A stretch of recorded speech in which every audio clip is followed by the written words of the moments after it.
After almost 4 years of the Switch being on the market, Nintendo has pulled itself together and ported Super Mario 3D World to it. Finally, a Mario game on Switch that's actually good! I'm kidding, obviously the arcade archives of Mario Bros is amazing too, but you know what the most exciting part of this 3D World port is? That's right, it's all the quality of life updates!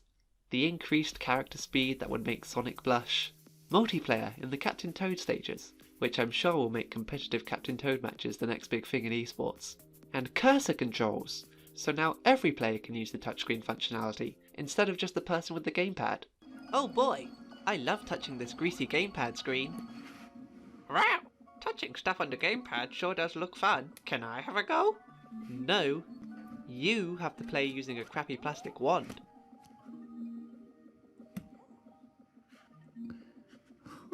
But out of all the changes between the two versions, the one that I feel has the most impact on gameplay is the way collecting green stars is handled. In the Wii U version, once you collected a green star, you then had to reach a checkpoint or the end of the level without dying in order to keep it. If you died, you had to recollect the star. But in the Switch version, you only have to collect the star once, and it's yours, no matter how many times you die.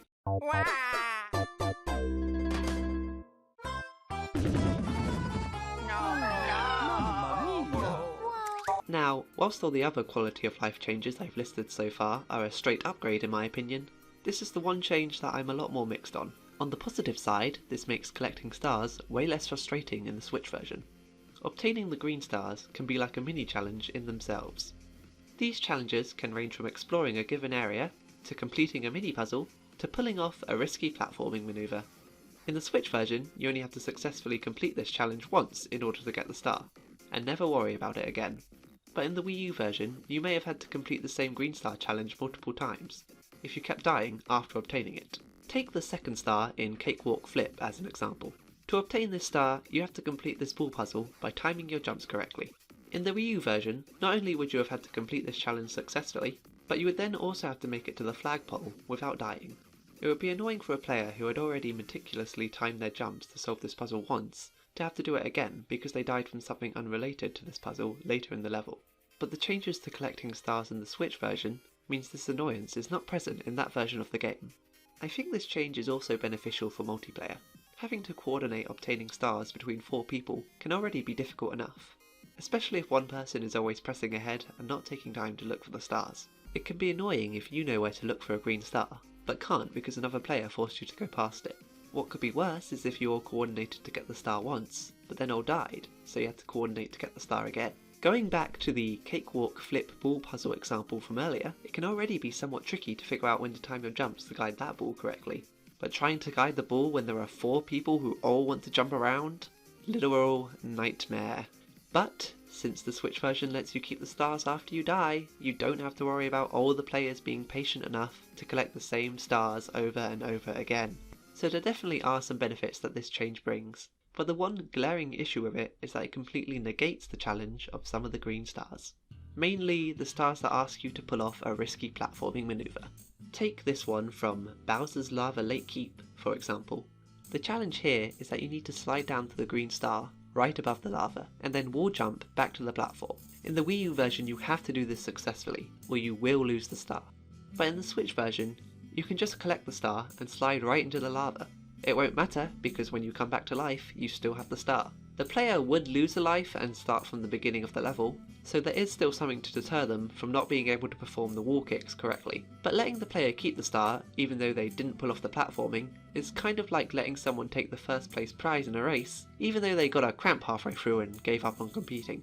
Furthermore, since the player kept the star anyway, they'd have no motivation to try this challenge again, so they'd never have to practice and learn how to perform wall kicks correctly. This means that players of the Switch version can just skip out on challenges that players of the Wii U version had to do. A compromise I came up with to try and fix this problem was that if once the player touches the star, they have to touch the ground again in order to keep it. This way, you'd ensure that players are actually completing the challenges like the ledge jumping one as intended, without players having to lose the star if they die later in the level. A difficulty in implementing this is that it might be confusing to convey to a novice player that they have to touch the ground again after collecting the star. One way this could be conveyed is if the player touches the green star whilst airborne, the star could follow them around like the silver stars do in Galaxy, and they won't disappear and get added to the points total until they've touched the ground again. And if that's still too confusing, they could just add an in-game prompt to explain this. There are so many of those already. I've been critical of the Switch version for removing the challenge from the green stars that require risky platforming, but in all fairness, there were ways to negate these challenges in the original game too.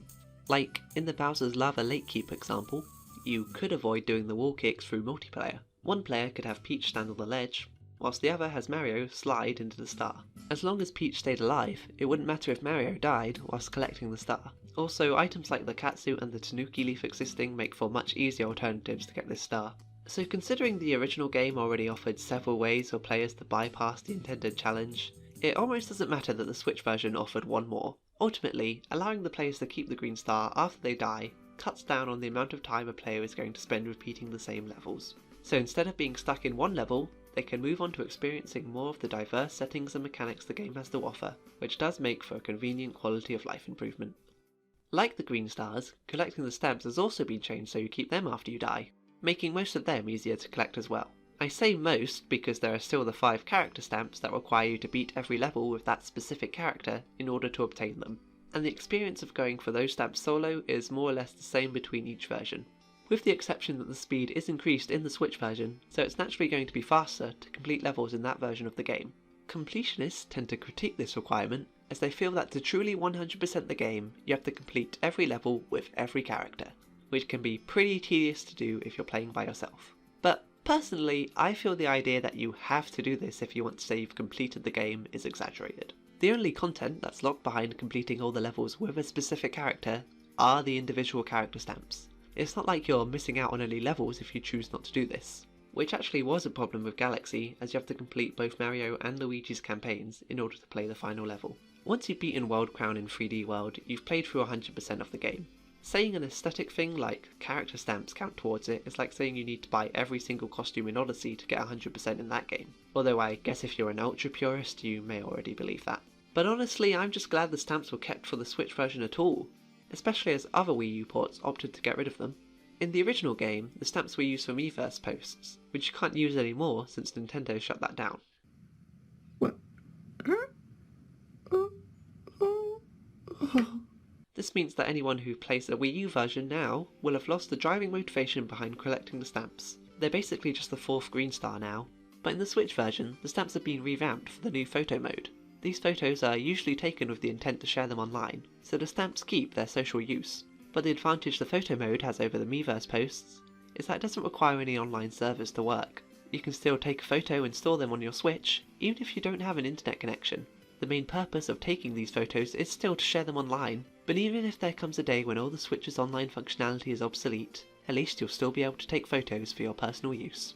So it seems like the Switch version of 3D World has basically outdone the original in every way. There's no reason to go back to the Wii U version now this one exists, right? No. You see, there was one absolutely phenomenal level in 3D World that was so awe-inspiring that it completely changed the landscape of Mario platforming forever. But this level was utterly mutilated in the Switch port, to the point that it is unrecognisable. I am of course referring to Puff Prod Peaks. This level was built around 2 key features: puffing into your microphone and prodding the touchscreen. And with the Switch version having no microphone, you've basically taken away half of this level's identity, and it makes every aspect of this level objectively worse. Being able to blow into the screen long enough to keep the platforms in place while simultaneously moving your character with the control stick was a legitimate part of the original level's challenge. The Switch just changing these to slowly moving platforms is way less interesting and pretty forgettable. Every time I see the dandelions, I'm tempted to blow them away. That was such a satisfying aspect of the original. Ah! And I can't even take out my anger by yelling at the tiny Goombas anymore. Get out of my way, stupid Goombas! Trying to push how beautiful the level is for fun. Well, I mean, I could still yell at the game if I wanted to, but it wouldn't have any in-game effect. Instead, I just look like some angry adult who is shouting at a children's game for no reason. And how humiliating is that? But don't worry, There's one pretty simple solution to this problem. All Nintendo has to do is coerce the Pokemon Company into making the long-awaited sequel to the critically acclaimed Hey You Pikachu, an innovative game that required players to speak into a microphone to communicate with an advanced Pikachu AI. This would force the Pokemon Company to develop a microphone add-on for the Switch, which could be packaged with the new Hey You Pikachu for, I don't know, like $1,000? And once Nintendo is safe in the knowledge that every Switch owner has a microphone add-on, they can pull their devs away from working on Odyssey 2 so they can implement these essential patches for both 3D World and Captain Toad Treasure Tracker that would bring back the Propeller platforms, making the games playable again. You're welcome for the free money, Nintendo.